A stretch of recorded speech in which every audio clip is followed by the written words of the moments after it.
평안의 복음이 준비한 것으로 신을 신고 모든 것 위에 믿음의 방패를 가지고 이로써 능히 악한 자의 모든 불화살을 소멸하고.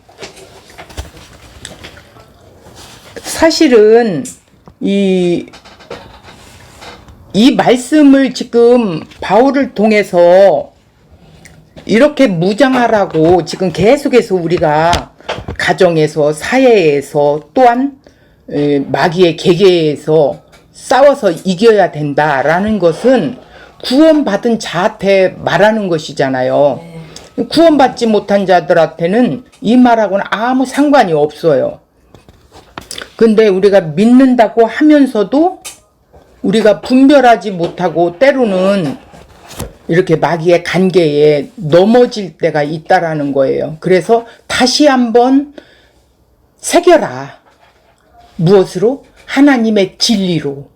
전신갑주를 취해라. 네가 어떻게 구원을 받았는지 그 구원받은 것을 항상 그 말씀을 묵상하면서 그 은혜에 감격하면서 살아가야 하는데, 살다 보면 이 은혜도 잊을 때가 있단 말이에요. 그래서 오늘 말씀이 우리를 다시 한번 재점검하라, 무장하라, 이런 뜻으로 아마 받아들이면 좋을 것 같습니다. 평안의 복음으로 예비한 신을 신으라는 것이 예수님의 그 복음으로 무장하라는 말씀이래요. 예를 들으면 로마 군병들이 전투에 나갈 때 신발이 아주 중요하다는 것을 알기 때문에 그 신을 가죽으로, 또 밑바닥은 쇠붙이로 견고하게 이렇게 만들어서 신고 전쟁터에 나갔다라는 거예요. 왜냐하면 적이 길에다가 뾰족한 쇠붙이 같은 걸 던져버리면 말이나 또 사람들이 그걸 밟게 되면, 부상을 입게 되면 전투를 못 하잖아요. 그런 방법으로 전투를 했었다고 해요. 그런데 이 영적 전투도 반드시 성도가 해야 할 것은 평안의 복음으로 예비한 신을 신어야 한다라고 오늘 말씀을 하고 있다라는 거예요. 말씀에서 한번 찾아보겠습니다. 에베소서 2장 14절을 보면, 그는 우리의 화평이신지라. 그는이 누구예요? 예수지요. 둘로 하나를 만드사 원수된 것 곧 중간에 막힌 담을 자기 육체로 허시고 그랬어요. 하나님과 우리가 믿기 전에는 원수였지요. 이 원수를, 하나님과 나 사이를 막힌 담을 헐어주신 분이 누구냐? 예수인데 뭘로? 육체로. 육체를 십자가에 맡기면서 자기를 육체로 드렸다라는 말이죠. 15절. 법조문이 든 계명의 율법을 폐하셨으니, 이 법조문이라는 거면 그러니까 구약시대 율법을 주셨죠. 이 율법은 죄의 삭은 사망이에요. 율법은 반드시 죄는 사형을 시켜야 된단 말이에요. 그런데 이 사형 선고를 예수가 오셔서 십자가에서 폐하게 하셨다라는 거예요. 이는 왜냐하면 이 둘로 자기 안에서 한 세 사람을 지어 화평하게 하시고, 한 세 사람, 그러니까 새로운 한 사람으로 만들었다라는 것이죠. 16절. 또 십자가로 이 둘을 한 몸으로 하나님과 화목하게 하려 하심이라. 원수된 것을 십자가로 소멸하시고, 좀 반복해서 나오지요. 자, 17절. 또 오셔서 먼데 있는 너희에게 평안을 전하시고 가까운 데 있는 자들에게 평안을 전하셨으니, 이는 그로 말미암아 우리 둘이, 여기에서 우리 둘은 바울과 에베소 교인, 또 크게 보면 유대인과 이방인을 말하는 거예요. 한 성령 안에서 아버지께 나아감을 얻게 하려 하심이라 이랬어요. 그러니까 아버지 앞에 성령 안에서 나갈 수 있는 것은 평화, 평화를 갖는다라는 뜻이에요. 평안이란 뭐예요? 갈등의 대립의 두 마음이 이렇게 갈라져 있었지요. 그런데 한 마음이 뒤어졌다라는 거예요. 무엇으로? 예수로. 예수의 그 십자가로 이렇게 한 마음을 만들었다라는 거야. 그러니까 이 한 마음이 굉장히 중요하다라는 거예요. 한 마음이 되지 못한 사람은 마귀와 아무런 상관이 없겠죠. 원래 마귀가 하는 거니까. 그러나 한 마음이 된 사람은 예수가 머리가 되고 그 예수의 몸에 붙어 있는 지체들이 바로 한 마음을 가졌다라는 거예요. 그러니까 예수님의 지시에 따라 움직인다라고 보면 되겠어요. 그래서 이 평안함을 가진 자가 예수의 마음을 가진 자다라고 말하고 있어요. 이 말은 에이레네, 평강, 안전, 화친하다, 화야하다 이런 등으로 사용했대요. 평화와 평안이라는 단어는 성경에서 하나님 나라의 본질적인 특징을 나타내기 위해서 그리스도의 구원과 동의어로 사용되어 있다라는 거예요.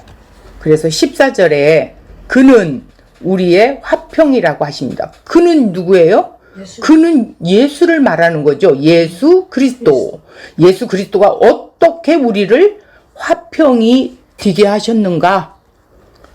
하나님과 우리 사이에 원수된 것을 그의 십자가의 죽으심으로 화목의 제물이 되었지요.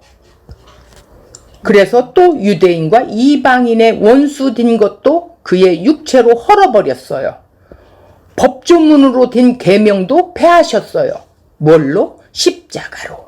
이 둘을 한 몸으로 만드시고 한 마음을 되게 했다라는 거예요. 그 십자가로 원수된 것을 소멸했다. 그리고 평안을 전하게 했다라는 거예요. 그래서 평안의 복음이란 결국 그리스도의 십자가를 말하고 있는 것이죠. 그러므로 이 복음을 받은 자는 평안이 임한 거예요. 그래서 이스라엘에 가면 인사가 어떻게 하냐면 샬롬, 평안하뇨, 그게 인사예요.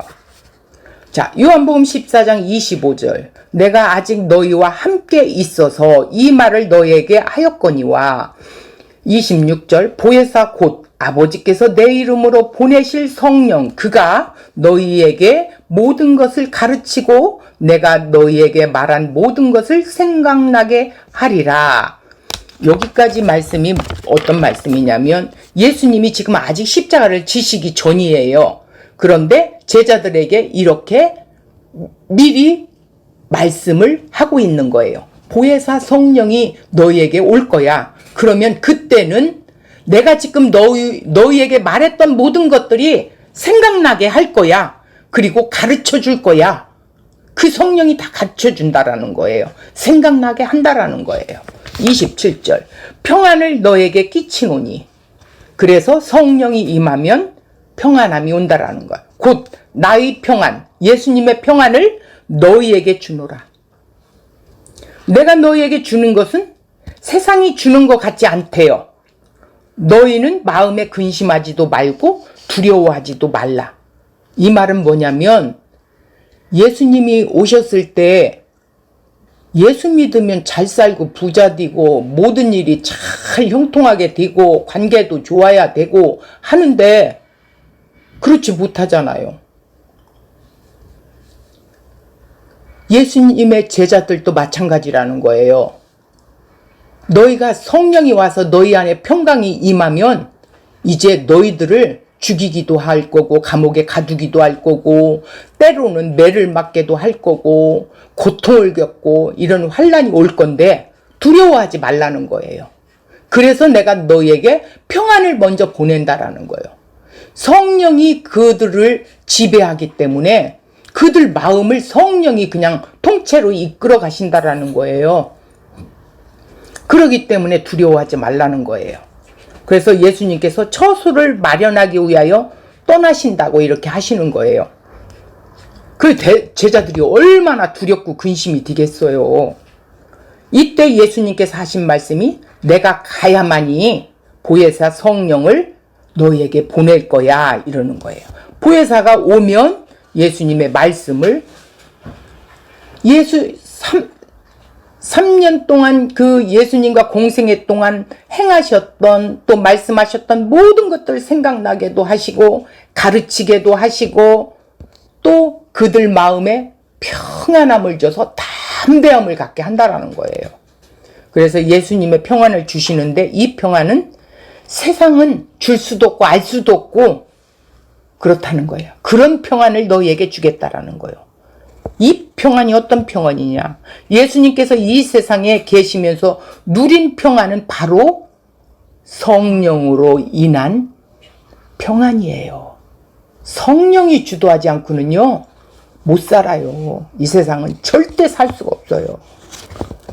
억울해서도 못 살고 상처받아서도 못 살고 못 살아요. 그래서 결국은 성령의 능력으로만 우리는 이길 수 있다. 내가 아버지 안에 아버지가 내 안에 있다고 하신 말씀은 성령으로 충만하셨기 때문이라는 거예요. 요한복음 16장 32절 보라 내가 다 각각 제 곳으로 흩어지고 너희가 각각 너희들 곳으로 흩어진대. 그러면 예수님 혼자 남는데 나 혼자 둘 때가 오나니 벌써 왔다. 코앞에 왔다는 거야. 그러나 내가 혼자 있는 것이 아니라 아버지께서 나와 함께 계시느니라 이랬어요. 33절 이것을 너희에게 이르는 것은 너희로 내 안에서 평안을 누리게 하려 함이라. 내가 아버지 안에 있는 것처럼 내가 십자가에 죽고 부활해서 아버지 앞에 갔다가 다시 올 거야. 그러면 이 평안을 누리게 해줄 거야. 세상에서 환난을 당하나 담대하라. 내가 세상을 이겼잖아. 이렇게 말하는 거예요. 그러나 예수님이 십자가를 지실 때 제자들은 다 도망갔어요. 왜? 아직 성령이 오지 않았기 때문에. 예수님 홀로 계실 때가 온다고 하시면서 벌써 왔다고 합니다. 그러나 예수님은 홀로 계신 것이 아니라 아버지와 함께 계신다고 이렇게 말씀했어요. 이 아버지와 아들의 하나 된 관계가 곧 성령의 처소라는 거예요. 처소라는 게 뭐예요? 함께 산다. 예수님을 누린다고 하면서 자신의 뜻을 이루려고 하는 그런 자기 평안, 자기 기쁨을 누리려고 하는 자들은 아직 십자가의 대속과 의롭담을 또 구원을 받지 못했다는 증거지요. 또 아니면 자기 뜻을 위해서 기쁨과 평안을 찾는 자들 중에서 또 다른 면에서 보면 아직 태어나기는 했는데 말씀을 제대로 깨닫지 못하고 말씀을 가까이 하지 못하기 때문에 아이로 머물러 있을 수도 있는 자들도 있다라는 거예요. 이들이 이제 성령께서 그들을 강하게 이끌어 가실 거랍니다. 그래서 제자들에게 두려워하지 말라고 하시면서 보혜사 성령을 약속하신 거예요. 예수님께서 이 말씀을 하시는 것은 예수 그리스도 안에 뭐가 있어요? 평안을 누리게 함이라고 했다라는 거예요. 그런데 이 평안의 복음을 받은 자들이 세상에서 환난을 당하게 돼요. 그러나 담대하라고 이렇게 하십니다. 세상을 이기신 분이 누구예요? 예, 주님이세요. 그런데 예수님께서 세상을 이기신 그 자리가 어디예요? 십자가지요. 십자가는 가장 저주받은 죽음이며 실패의 자리로 보이는데 오히려 그것이 세상을 넉넉히 이긴 자리라는 거예요. 우리가 이 십자가의 승리를 깨닫지 못하면 우리도 세상의 힘으로 세상에서 이기려고 하지만 이것으로 바로 마귀 계계에 속고 살게 될 수밖에 없다라는 거예요. 그래서 평안의 복음이 예비한 신발을 신어야만이 사단의 대적에서 이길 수 있다라는 거예요. 평안의 복음을 신는 것이란 뭐예요? 바로 예수님의 평안이 우리에게 덧입혀졌다라는 뜻으로 보게 되면 돼요. 예수님께서 요단강에서 세례를 받으실 때 예수님 홀로 성령이 임했죠. 다른 사람에게 임하지 않았어요. 이때부터 이제 공생애가 시작이 되는데 시험을 받으시고 고난당하시고 십자가를 지기까지 가시는 그 길에 흔들림이 없었던 이유가 성령이 충만하게 임하였기 때문이에요. 성령의 충만함이 임하지 못하면요, 우리는 수없이 무너지고 쓰러져요. 나 자신을 봐도 그래요. 수시로 넘어져요. 십자가 앞에 3번이나 간절히 간구하였습니다.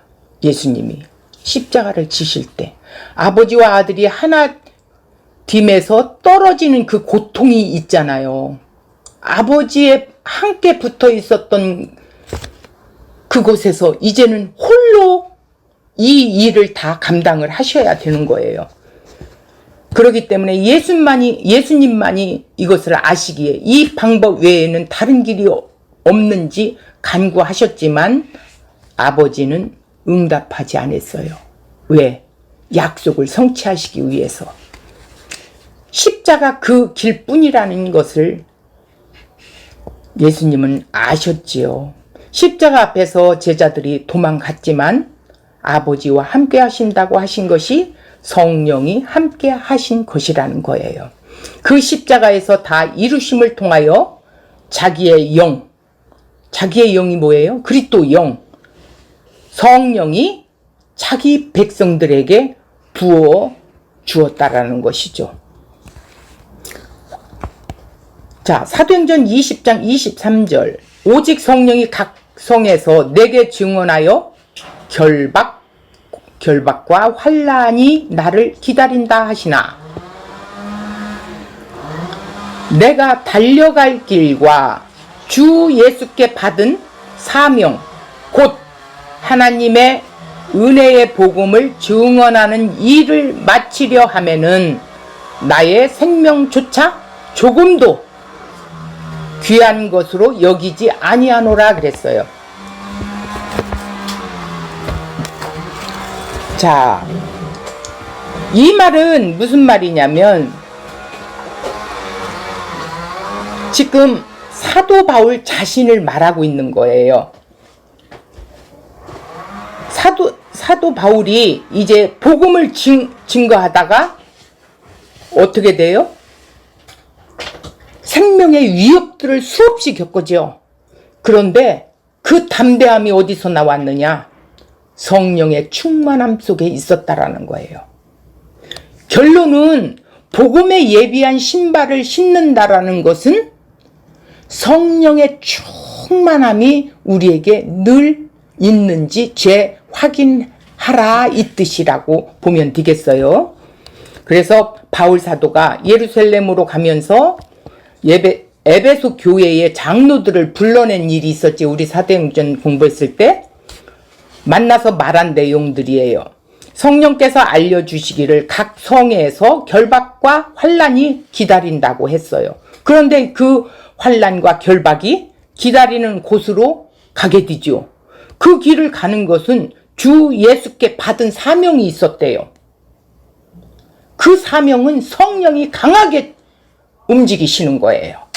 곧 하나님의 은혜의 복음을 증언하는 일을 마치려 하면은 그 복음을 전하기까지는 나의 생명조차도 조금도 귀하게 여기지 아니하노라. 이거는 성령의 충만함이 우리에게 도달되어야만이 이 사명을 감당할 수가 있게 된다는 것입니다. 이것이 곧 평안의 복음에 예비한 신을 신은 자들의 모습이라는 거예요. 그래서 왜 신을 신느냐, 처음에는 이해가 잘 안 갔었어요. 이 복음을 들고 군사처럼 무장해서 나가는, 그래서 그 신을 신고 이런 단어가 나왔던 것 같아요. 오늘 우리는 이러한 평안의 복음에 예비한 신을 신고 있느냐고 물어보고 있습니다. 세상에서 환난을 당하지만 담대할 수 있는 것은 평안의 복음으로 무장되었기 때문이라는 거예요. 베드로전서 3장 14절. 그러나 나 의를 위하여 고난을 받으면 복이 있는 자니 그들이 두려워하는 것을 두려워하지 말며 근심하지 말고 15절. 너희 마음에 그리스도를 주로 삼아 거룩하게 하고 너희 속에 있는 소망에 관한 이유를 묻는 자에게는 대답할 것을 항상 준비하되 온유와 두려움으로 하고, 이렇게 했어요. 그러니까 이 평안의 복음을 준비한 자들은 온유와 두려움으로 하라는 거예요. 의를 위하여 고난을 받는 것이 복이 있대요. 이런 자들은 세상이 두려워하는 것을 두려워하지 않고 세상이 근심하는 것으로 근심하지 않아요. 이런 자들 보고 세상이 감당할 수 없는 자라고 말한 거예요. 복음의 평안이 마음에 누려지면 주변의 사람들이 알게 돼요. 그래서 당신은 어떻게 그렇게 평안을 누리냐고 물어볼 때 우리 속에 있는 소망에 관한 이유를 대답할 수 있는 준비가 되어 있어야 한다는 거예요. 이것이 바로 평안의 복음이 예비한 것으로 신을 신고 있는 모습이 된다라는 것입니다. 이 은혜가 우리 모두에게 임하여 이 두려움과 난리의 소문이 가득한 이 세상에서 참된 소망에 대하여 말해주는 주의 용사들이 되어야 된다라고 바울은 거듭 말씀 속에 말씀을 하고 있는 거예요. 16절을 보겠습니다. 모든 것 위에 믿음의 방패를 가지고 이로써 능히 악한 자의 모든 불화살을 소멸하고. 히브리서 9장 27절을 보니까 한 번 죽는 것은 사람에게 정해진 것이며 그 이후에는 심판이 있다고 말하고 있어요. 우리 인생은 반드시 죽는 것과 심판이 있다는 사실을 안다면 우리의 삶이 지금 이렇게 살아가지는 않게 된다라는 것이죠. 그런데 마치 자신에게는 죽음과 심판이 없는 것처럼 살아가는 모습이 언제 어느 때나 침몰될 것들이 있다는 거예요. 우리 개개인의 죽음만이 아니라 발 딛고 사는 사람들, 눈에 보이는 하늘과 땅에 다 무너져 내린다고 성경에서는 말하고 있는데, 우리가 이 성경의 말씀을 하나님의 계시로 믿는 사람들이기 때문에 어떻게 해야겠어요? 이 무너질 세상에서 우리는 염려할 게 아니라 늘 항상 구명조끼를 입고 탈출하는 것처럼 준비하듯이, 언제 어떤 풍랑이 일어날지 모르기 때문에 왜 배에 오르면 구명조끼를 입혀주지요. 그런 것처럼 무장하라는 거예요. 하나님의 전신갑주를 입고 있어야 된다라는 거예요. 이 세상을 살아가는 일에 아무런 도움이 되지 않는 것들이 있어요. 이 세상에서 살아가는데 도움이 되지 않는 것들은 뭐예요? 진리, 의, 복음, 믿음, 구원, 성령의 검, 기도, 이런 내용들은 세상 사람들이 추구하는 게 아니에요. 세상 것들은 세상의 신이 어떻게 보아요? 보암직하고 먹음직하고 이 세상 자랑거리가 될 만한 것들에게 유혹하는 거예요. 이런 것들에 대해서 우리는 무장하라는 거예요. 이런 것들에 빠져서 하나님을 잃어버리지 말라는 거죠. 하나님의 백성만이 전신갑주를 취한다고 했죠. 하나님의 계시를 따라 이런 영적인 무장이 무엇인지 관심을 갖게 되는 거예요. 그래서 믿음의 방패가 된다는 것이죠. 우선 전투의 방패란 자기 몸을 보호하는 거예요. 전투에서 방패란 작은 이렇게 손으로 잡는 방패도 있고 전체 몸을 가리는 방패도 있어요. 우리가 TV에서 역사의 그걸 보면 알지요. 작은 방패는 한 손으로 들고 적의 칼날을 막기 위해서 이렇게 하는 것이지만 오늘 본문의 방패는요, 적의 화살을 막아내는 방패이기도 하지만 전신을 가릴 수 있는 큰 방패라는 것이라는 걸 알아야 돼요. 이런 방패를 준비해야 하는 이유가 뭐냐? 우리의 대적 사단, 우리의 믿음을 무너뜨리기 위하여 불화살로 우리를 톡톡 쏘기 때문에 그렇다는 거예요. 그런 사단의 불화살을 막아내는 보호장치가 바로 믿음이라는 거예요. 그래서 믿음의 방패라는 것은 믿음으로 막아내라는 거야. 세상에 염려가 들어오면 믿음으로 막아내라는 거예요. 그러므로 믿음이 무엇인지, 그 믿음이 왜 방패가 되는지 말씀을 통해 한번 우리 찾아볼게요. 창세기 15장 1절. 이후에 여호와의 말씀이 환난 중에 아브람에게 임하여 이르시되 아브람아 두려워하지 말라. 나는 네 방패요 너희 지극히 큰 상급이라 이랬어요. 2절에 보니까 아브람이 이르되 주 여호와여 무엇을 내게 주시려고 하나이까? 나는 자식이 없사오니 나의 상속자는 이 다메섹 사람 엘리에셀이니이다 이렇게 했어요. 3절을 보니까 아브람이 또 이르되 주께서 내게 씨를 주지 아니하셨으니 내 집에서 길린 자가 내 상속자가 될 것이니이다 이랬어. 4절 여호와의 말씀이 그에게 임하여 이르시되 그 사람이 네 상속자가 아니라 네 몸에서 날짜가 네 상속자가 되리라 하시고 5절 그를 이끌고 밖으로 나가 이르시되 하늘을 우러러 묵별을 셀 수 있나 보라. 또 그에게 이르시되 네 자손이 이와 같으리라. 자, 6절에 아브라함이 여호와를 믿었어요. 여호와께서 이를 그의 의로 여기셨어요. 7절 또 그에게 이르시되 나는 이 땅을 내게 주어 소유를 삼게 하려고 너를 갈대아인의 우르에서 이끌어낸 여호와니라 이랬어요. 여기에서 이제 믿음을 말씀을 할 거예요. 믿음의 조상이라는 아브라함에게 하나님께서 자신이 아브라함의 방패와 상급이라고 말씀하셨어요. 그러면서 그 상을 씨와 땅으로 말하고 있는데, 그런데 아브라함은 아직 아브라함이 이제 변했을 때 아브라함이지 지금은 아브람이에요. 아직 이름이 바뀌어지지 않았어요. 바벨론과 하란에서 불러내셔서 약속의 땅까지 왔지만 아직 땅 한편 마련하지 못하고 자녀도 없는 상태인데 믿음으로 지금 끌려오게 돼 있죠. 자, 우리가 믿음을 취하나요?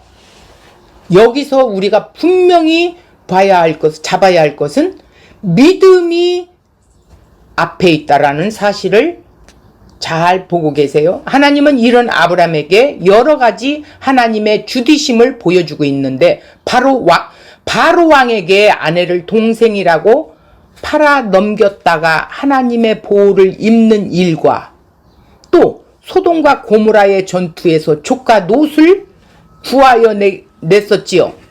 그리고 오바다의 그 멜기세덱의 축복을 받은 일이 있었어요.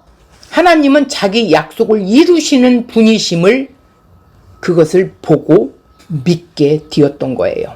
그래서 하나님의 방패와 상급이라는 사실을 믿게 하셔서 이제 내 씨가 하늘의 별과 같이 많으리라고 하시자 이것이 믿어진 거예요. 그러니까 믿음을 주셔야지 절대 우리의 믿음으로는 우리의 욕망의 믿음밖에는 되지 않아요. 땅도 주신다고 하는 약속을 짐승을 쪼개어 그 사이로 하나님께서 타는 횃불의 형상으로 지나가십니다. 아브람은 구경만 했지요. 쪼개진 짐승 사이로 지나가는 것은 언약을 어기면 쪼개진 짐승처럼 자기의 생명을 내놓아야 하는 그런 언약이에요. 그러므로 이 언약은 여호와 하나님께서 일방적으로 행하신 은혜의 언약이다. 이렇게 봐야 돼요. 하나님께서 자기 생명을 걸고 약속하신 것이 아브라함의 방패와 상급이 되어주신다고 한 것이에요. 하나님 자신이 아브라함의 상급이요 방패라는 것이죠. 이런 하나님의 약속이 얼마나 신실하게 이루어지는지를 성경 전체를 통하여 우리에게 보여주고 있어요. 그런데 하나님의 약속이 이루어지는 일에 인간이 한 일이 있어요, 없어요? 하나님 일하시는 걸 보고 비웃는 일만 있었어요. 아이고, 내가 지금 경수도 끊어지고 나이가 100세인데 이러면서 아브라함과 사라에게 이스마엘이 아닌 자기들의 몸에서 태어난 씨를 주신다고 하였을 때에 아브라함도 사라도 웃기만 했어요. 그러나 하나님은 말씀하신 대로 말씀하신 때에, 그 말씀의 때에 이삭을 주셨어요. 인간은 비웃음을 짓지만 하나님은 참된 웃음, 이삭이라는 뜻이 뭔지 아세요? 웃음이에요.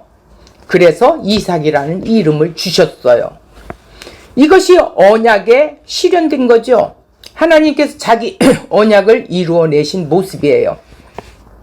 사무엘 하 22장 3절에 다윗은 여호와 하나님을 자신의 방패라고 찬양을 합니다. 31절 하나님의 도는 완전하고 여호와의 말씀은 진실하니 그는 자기에게 피하는 모든 자에게 방패시로다 그랬어요. 하나님의 도는 완전하고 또 여호와의 말씀은 진실하기에 하나님의 도는 완전해요. 도가 뭐예요? 말씀을 말하는 거예요. 여호와의 말씀은 진실하기에 자기에게 피하는 모든 자에게 방패가 되신다는 거예요. 그러므로 믿음의 방패란 뭐예요? 하나님의 약속을 믿는 믿음이에요. 하나님께서 약속하신 것은 예수 그리스도시지요. 하나님의 모든 약속을 십자가에서 다 이루시고 다 이루심을 그의 영으로 자기 백성에게 넘겨주시지요. 요한복음 9장 30절에 이것이 성령이 임한 것이라고 말하고 있어요. 이런 자들이 예수를 믿는 거예요. 이것이 믿음의 방패라는 것이죠. 이 믿음이 어떤 믿음인가 하면 하나님의 모든 약속은 예수 그리스도 안에서 예가 되는 것을 믿는 것입니다. 이렇게 고린도서 1장 20절에 그런데 이런 여호와의 하나님을 방패로 삼지 않으면 무엇으로 살아가게 될까요? 자, 아벨을 죽인 가인과 그 후손을 보면 자기를 보호하기 위하여 성을 쌓고 무기를 개발하여 자기를 지키는 자들이 된 거예요. 그러니까 스스로 사는 자들이죠. 이게 누구예요? 아벨을 죽인 가인의 삶이에요. 이게 행위적인 삶이죠.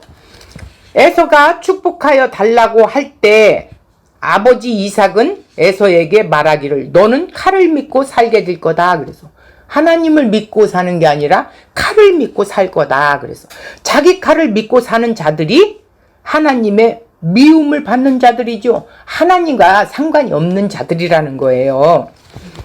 이러한 칼을 믿고 사는 것은 곧 자기 힘, 능력을 믿고 사는 것이라는 거죠. 자신의 도덕적이며 윤리적인 행위로 살아가게 되죠. 율법적인 자기 의로 살아가게 되는 거예요.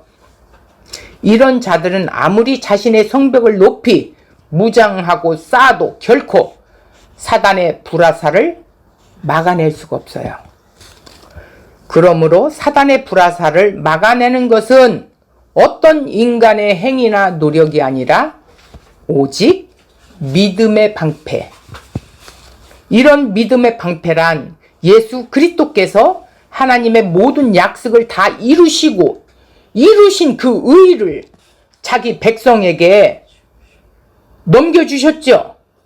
하나님의 의가 되었다는 것이 사단의 불화살을 막아내는 믿음의 큰 방패라는 거예요. 이러한 믿음의 사람들의 모습이 어떠한지 말씀에서 보겠어요. 히브리서 11장 1절 믿음은 바라는 것들의 실상이요 보이지 않는 것들의 증거니. 2절 선진들이 이로써 증거를 얻었느니라. 3절 믿음으로 모든 세계가 하나님의 말씀으로 지어진 줄 우리가 아나니 보이는 것은 나타난 것으로 말미암아 된 것이 아니니라. 이래서 4차원 영성을 말하는 자들이 말씀을 가장 혼탁하게 만들었어요. 우리가 믿는 것을 마음으로 생각하고 그림을 그리고 그대로 이루어진다고 믿고 말하면 그 믿음대로 실상이 이루어진다는 말을 하게 돼요. 이런 것은 믿음이 아니에요. 자기들이 그려놓은 믿음이죠. 인간의 욕망을 이루기 위하여 믿음이라는 말을 착용한 거짓말이죠. 이런 말에 속아 넘어가는 것이 바로 사단의 불화살을 맞은 거죠. 믿음은 바라는 것들의 실상이요 보이지 않는 것들의 증거라 했는데 모든 세계가 하나님 말씀으로 지어진 것이며 이렇게 눈에 보이는 것은 나타난 것으로 말미암아 된 것이 아니라는 것이 믿는 것이라는 것입니다. 유에서 유가 아니에요. 있는 것에서 있는 것이 아니라는 거예요. 없는 것에서 있게 하신 사실이에요. 이게 무에서 유라는 사실이죠. 무라고 하는 것이 하나님의 묵시의 세계라는 것이죠. 이 보이는 것들을 통하여 보이지 않는 영원한 세계를 보는 것을 믿음이라고 말하고 있어요. 그러므로 이러한 믿음을 반드시 보이는 것이 아닌 하나님의 영원한 약속을 사모하며 살게 되는 것이 모든 믿음의 선진들의 모습임을 히브리서 11장에서 밝히 보여주고 있어요. 구약의 많은 인물을 말하지만 이들이 주체가 되는 것이 아니었어요. 절대 이 믿음의 선진들이 나오는데 그들이 주체가 되지 않았다라는 거예요. 뭐가 주체가 됐냐? 믿음이 주체가 돼서 그들을 믿음의 선진들로 만들었다라는 거예요. 그러니까 이 믿음 주체가 되어서 이들을 이끌어 간 거겠죠. 그러므로 이런 믿음은 사람에게서 나오는 것이 아니죠. 결국 하나님의 은혜의 선물로 주어진 믿음이에요. 그래서 구원은 은혜로 받는다 그랬어요. 믿음은 은혜로 받는 거예요. 선물이에요. 주셔야 돼요. 그분의 믿음으로 우리가 믿음을 갖게 되는 거예요. 그래서 예수님의 믿음이 내 믿음이 되는 거예요. 내가 믿어서 다닌대. 어느 권사님도 이 말씀을 듣고 깜짝 놀랐어요. 자기가 그 믿음을 차곡차곡 쌓아서 올려서 구원에 이르는 줄 알았대요. 그러니 얼마나 힘들었겠어요. 이게 행위 믿음이에요. 율법주의적 믿음이에요.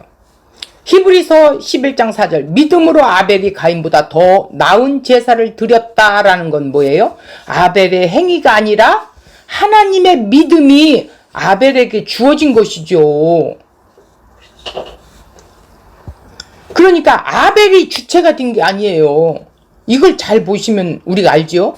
믿음이 주체가 됐다라는 말이에요.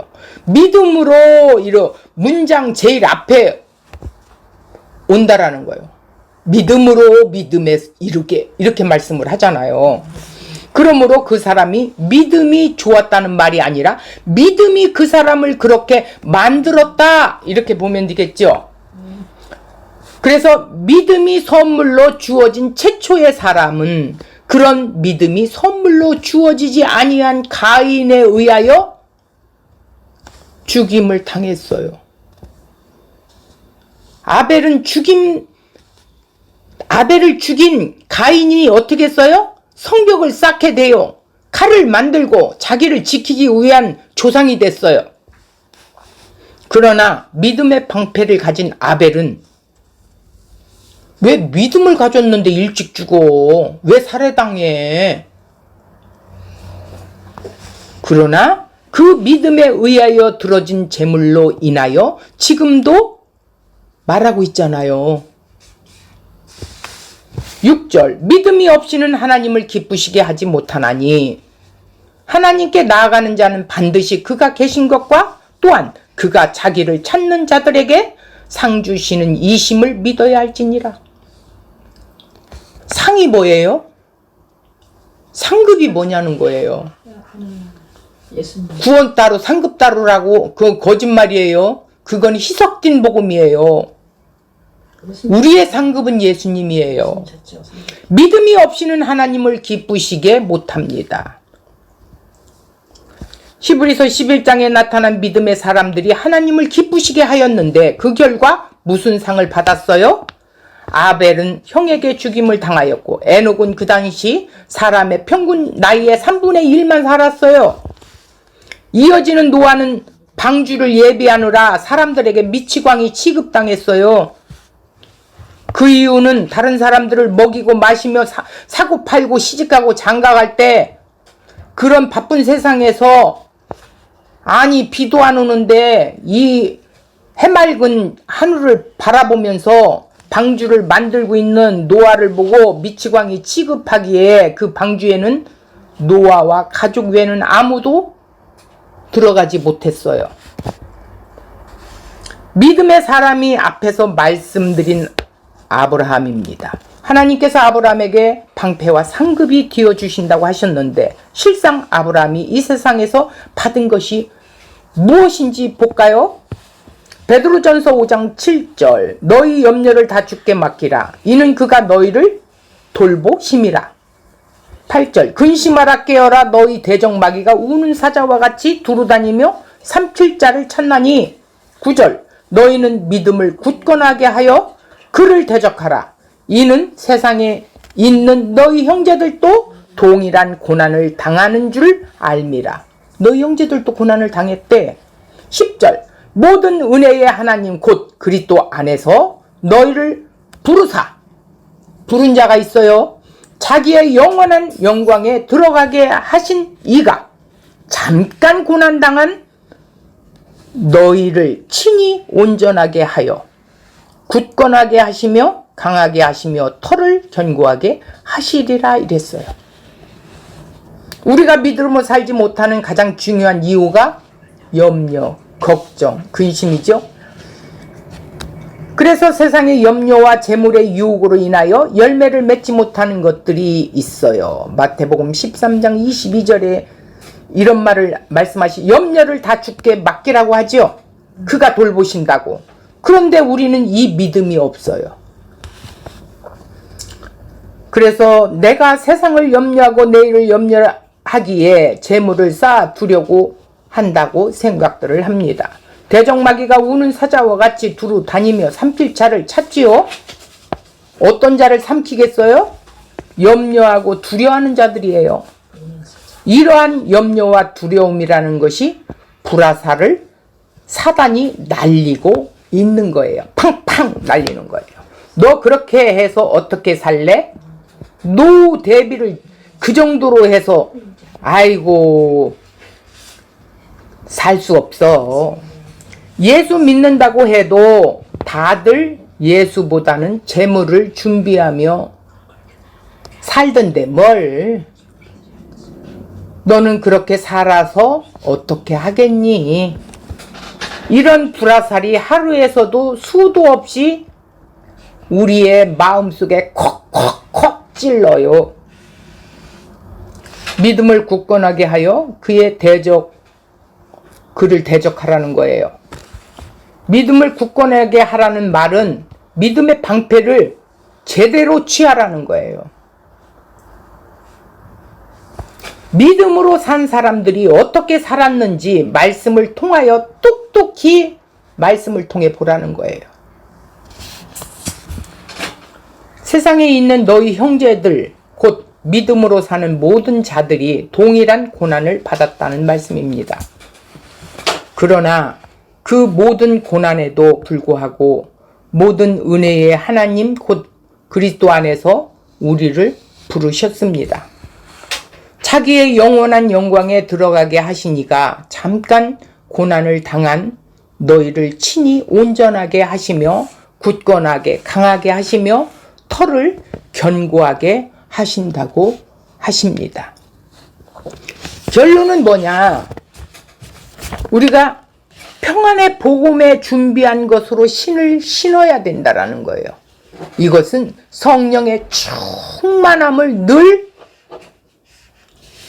구해야 된다는 거예요. 주님, 내가 어떤 시련 속에서도 흔들리지 않게끔 충만함을 주십시오. 모든 것 위에 믿음의 방패를 가지고 이로써 악한 자의 모든 불화살을 소멸해야 된다는 거예요. 이거는 내 마음에서 주로 강하게 일어나요. 이 옛 자아가 있어요. 내가 육신을 입고 있기 때문에 이 죄성이 있단 말이에요. 나에게 내 마음을 상하게 하면 그냥 솟구쳐 올라와요. 이러한 것들을 이길 수 있는 것은 어디예요? 이 불화살을 소멸하는 성령의 충만함이 있어야 이긴대요. 저도 이 말씀을 수십 번 막 이렇게 읽고 또 운동하면서도 이 막 원고를 들고 막 애우고 이러면서 나 자신을 묵상하는 시간을 이번에 엄청 가졌어요. 아, 나는 죄인 개수가 나구나. 이런 나를 하나님이 이런 더러운 나를 이끌어 가시기 위해서 오늘 또 이렇게 역사하시는구나. 결국은 나 자신을 보는 것이 이게 성령의 충만함으로 또 믿음의 방패를 갖고 무장한 것이다. 이렇게 느껴지더라고요. 또 외부에서 투입되어 오는 화살도 있죠. 그런 것들은 또 이렇게 성령의 충만함과 그 믿음, 내가 어떤 믿음을 가졌는데, 어떻게 해서 나를 구원하셨는데, 그것을 생각하니까 아무것도 아니더라고요. 아무것도 아니에요. 그래서 하나님 앞에 감사하는 그런 시간을 가졌고, 나 자신을 뒤돌아보면서 이렇게 성령으로 무장해야 되겠구나. 결론은 오늘 이 복음의 신을 신어야 되고 믿음의 방패를 가져야 하는 것은 나한테 하신 말씀이구나. 네가 이렇게 가져야 돼. 결국은 전하는 게 아니라 나를 성숙시키기 위해서 하나님이 요렇게 저렇게 막 굴리고 돌리고 막 엎어치기 자처치기 하면서 훈련을 시키는구나. 그런 것들을 보면서 아직도 내가 죽지 않고 내 욕망으로 살려고 하는 것이 더 강하구나라는 것을 느끼게 되는 시간들이었어요. 그래서 이 말씀은 내게 주신 말씀이다 하고 오늘 말씀을 전하게 되었습니다. 이것으로 마치겠습니다.